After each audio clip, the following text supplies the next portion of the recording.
السلام عليكم ورحمة الله وبركاته. magacaygu waa cali caamir xasan. mar kale kusoo dhawaada muuqaal cusub oo ku saabsan cilmiga caafimaadka ama waxyaabaha la xiriiro saving life-ka. wax badan waxaan ka warqabnaa waddankeena waxaa laga isticmaalaa kiniiniyaal loo yaqaano xanuun baabi'iyaal. dabcan waxaan rabaa inaan wax ka sheego waxyaabaha loo yaqaano painkillerska ama xanuun baabi'iyaalka daawada la yiraahdo. sidaan wada ognahay dhammaan dhalinyarada Soomaaliyeed ee xilligan waxbaratay ee waddanka joogto waxay aad ula dagaal kula jiraan waxa loo yaqaano daawo aan dhakhtar soo qorin in la isticmaalo. marka waxaan jeclaystay inaan soo gudbiyo wax ka mid ah waxyaabaha loo yaqaano painkillerska oo dadku aad u adeegsadaan. maxaa la yidhaha marka painkillers waa kiniiniyaal ama drugs dawooyin loo isticmaalo in lagula dagaalamo ama lagu dilo xanuunka. caafimaad ahaan magaca yani la isku wada ogyahay ee loo yaqaano waxaa loo yaqaanaa NSAIDs ama non steroid anti inflammatory drug. painkillerska waa dawooyin caan ku ah inay la dagaalamaan xanuunka jirka bini'aadamka soo galo.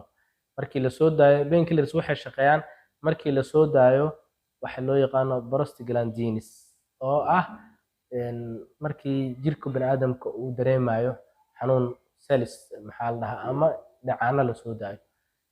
painkillerska waxyaabaha ay qabtaan waxaa ka mid ah in qofka la siiyo xilliga operationka lagu sameeyo oo kale ayay adeegsadaan dhakhaatiirtu. sidaa darteed keliya qofka looma isticmaalo painkillerska markii xanuun dheeraad ah oo saa'id ah uu dareemo keliya ee waxaa la isticmaalaa xataa pre operation ama post operation labadaba. sidaa darteed marka painkillerska haddaan ka sheego qaar ka mid ah waxaa la yiraahdaa paracetamol waa maxaa la dhahaa painkillerska ugu caansan ee Soomaaliya yaalo waddankeena kuwa laga helo. sidoo kale broxicam kaniiniga la yiraahdo, sidoo kale indomethacin, sidoo kale ibuprofen, sidoo kale aspirin, sidoo kale celecoxib, sidoo kale naproxen, sidoo kale diclofenac oo 2 gram leh 50 iyo 100. sidoo kale painkillerska waxaa ka mid ah kaniiniga loo yaqaano ibuprofen. marka painkillersku way badan yihiin daawooyinka loo yaqaano painkillerska, laakiin kuwa ugu caansan ee waddankeena yaalla kuwaas ayaa kow ka ah. haddii aan intaa kasoo gudbo painkillerska waddankeena si khaldan ama aragti khaldan ayaa laga aaminsan yahay. tusaale ahaan waxaad arkaysaa dhalinyaro badan oo markay kubadda u socdaan diclofenac 2 xabo 3 xabo isku sii ridayaan oo sii liqayaan, waana wax qalad ah. daawooyinkan over the counter ayaa la yiraahdaa dhalinyaradu ama dadku ay isticmaalaan. dhalinyaraha aad ama waayeel ha ahaado wax yar ayuu xanuun dareemaa, wuxuu leeyahay xanuun ayaan dareemayaa waa xanuunka waa in iska baabi'iyaa. kadib ayuu wuxuu qaadanayaa 3 xabo 2 xabo oo kaniini xanuun baabi'iyaa nooc doona ah. hadda waxyaabaha drug addicted-ka lagu noqday ee dhalinyaradu xataa balowda ay ka dhigtaan waxaa kow ka ah kaniiniga la yiraahdo Tecamolka. sidaa darteed marka mar walbo ma fiicno daawo aan dhakhtar kuu qorin ama prescription drug aan ahayn inaad isticmaasho. non prescription drug-ga daawada ah waa kooban tahay. daawo aan dhakhtar inuusan qorin la qaadan karo isagoo dhakhtar qorin waa daawo iska kooban dabcan, laakiin dadku waxay u bateen sanadkan iyagu inay iska dhakhtar isku noqdaan. sidaa darteed waxaan fiidiyowgan usoo gudbinayaa khaladaad badan oo aan arkay oo ka jiro deegaanada Soomaalida. sidaa darteed dawooyinka aad ayay u isticmaalaan iyagoo maxaa la dhahaa u fiirinayn maxaa dhibaato ay kuu geysanaysaa hadhow dawadan. mar walba waxaa muhiim ah qofka inuu ka fikiro dawadan hadda aad wax yarka xanuunka isku mootinayso isticmaalayso maxay side effect maxay dhibaato kuu geysan kartaa hadhow. marka waxaan rabaa inaan wax ka mid ah sheego dawooyinka la yiraahdo NSAIDska ama xanuunka lagula dagaalamo ama xanuun baabi'iyaasha loo yaqaano in ay waxyeello u geystaan jirka. side effect-ga ay leeyihiin jirka ayaan rabaa inaan qaar ka mid ah sheego. haddii aan soo koobo dawooyinka side effect-ga ay leeyihiin si guud marka hore aan uga hadlo, sidoo marka waxay sameeyaan waxyaabo iska xun oo jirka bini'aadamka ay dhibaato ugu geystaan markii weliba muddo badan la isticmaalo. cardiovascular maxaa la dhahaa damage ay keenaan dawooyinkaas, dhibaato ay u geystaan xididada wadnaha. sidoo kale waxay leeyihiin heart attack, wadnaha qofka hal mar waxaa laga yaabaa inay cillad uga soo boodo. sidoo kale waxay leeyihiin bowel obstruction dawooyinka side effectigooda maxaa la dhahaa muddo badan markii la wado dawooyinkan NSAIDska la yidhaha ama painkillerska xanuun baabiyaasha loo yaqaano meesha large intestineka ama bowlka ayay obstruction ku sameyn ay xiraan. sidoo kale waxay leeyihiin hemorrhoids waxyaabo loo yaqaano ama Soomaaliga u taqaano baabasiirka ayay keenaan haddii muddo badan la isticmaalo dawooyinka la yiraahdo painkillerska.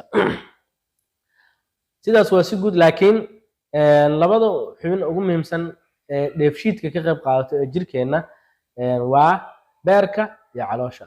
beerku wuxuu qabtaa waxa la yiraahdo biotransformation ama bioavailability waxa la yiraahdo ya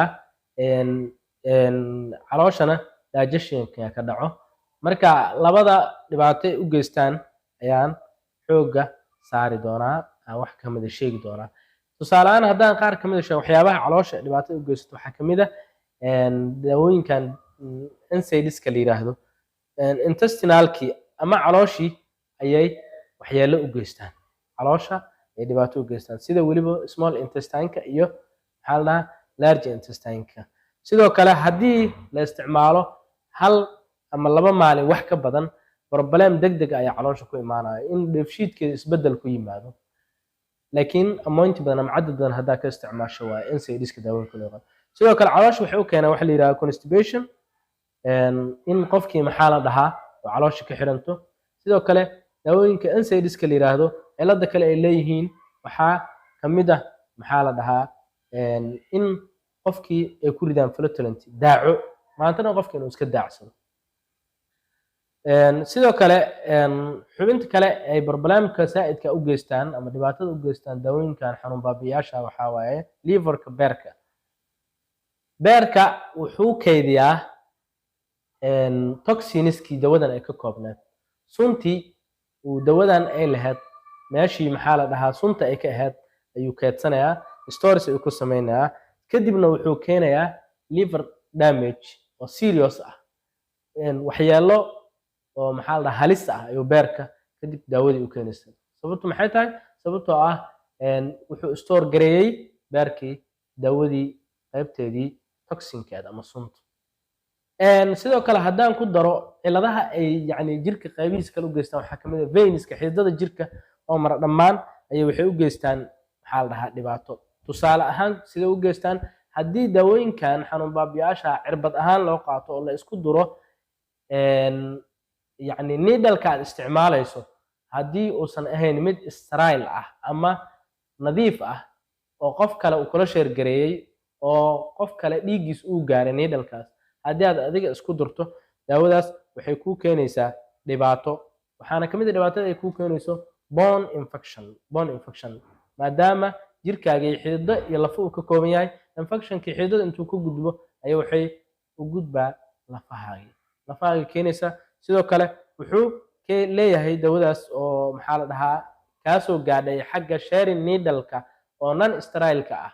haddii uusan needle-kii ama maxaa la dhahaa wixii aad isku mudaysay injectiga aad isku samaynaysa hadduusan jeermis dilnayn waxaa kaloo kuu keeni karaa muscle pain oo chronic ah, weliba murqa xanuun joogta ayuu kuu keeni karaa.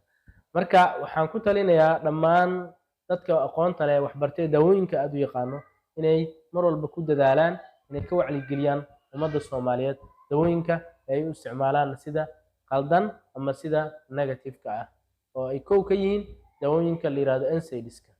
intaas ayaan kusoo koobayaa. asalaamu calaykum waraxmatullaahi wabarakaatu.